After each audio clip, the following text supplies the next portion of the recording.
Namo Phat. Thanks so much for joining me for a daily practice check-in.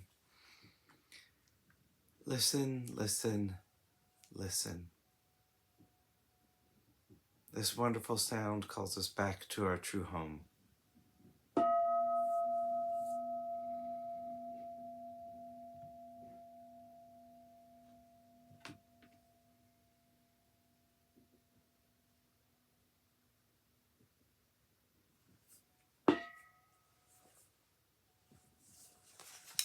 The fifth mindfulness training.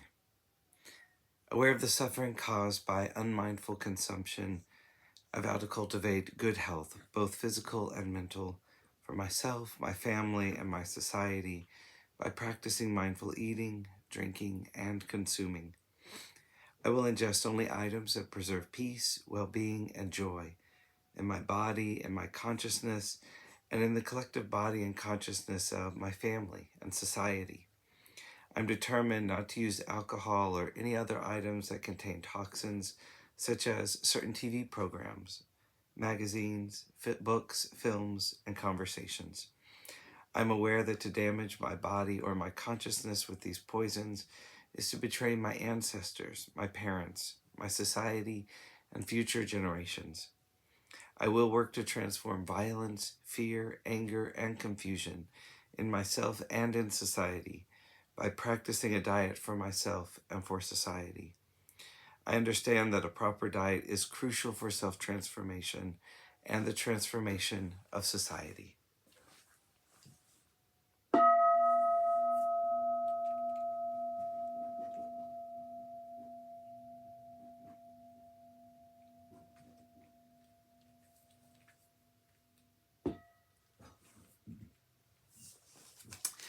For our Dharma lessons, we're reading More Than Mindfulness, Widening the Field of Practice by the Monastics of the Taifor Sangha. Today we're continuing in a talk by Ajahn Jayasaro called The Paramis as Practices of Liberation. Sometimes there is a temptation to look to the law of karma as some kind of righteous retribution for people who do bad things. You might comfort yourself that a certain person's evil actions may have gone unpunished in this life, but after death, they will go to a hell realm and suffer terribly, and it will serve them right. If so, that's a really unwholesome mental state you've invited into your heart. At the moment we allow our mind to dwell in and indulge in anger, we're no longer on the middle path.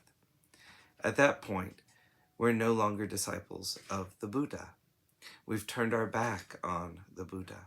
We've turned our back on our teachers. We've turned our back on all that we hold most noble and good. In Buddhism, we have no concept of righteous indignation.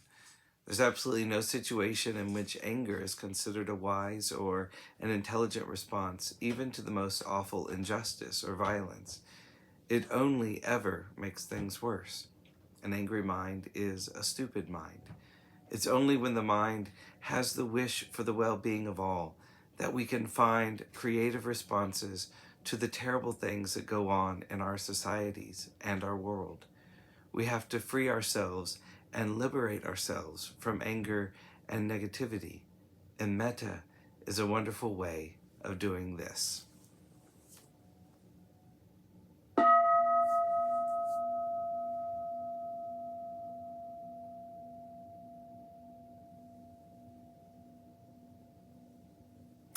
May all beings be well. May all beings be happy. May all beings be peaceful. Namo Phat. Thanks so much for joining me today.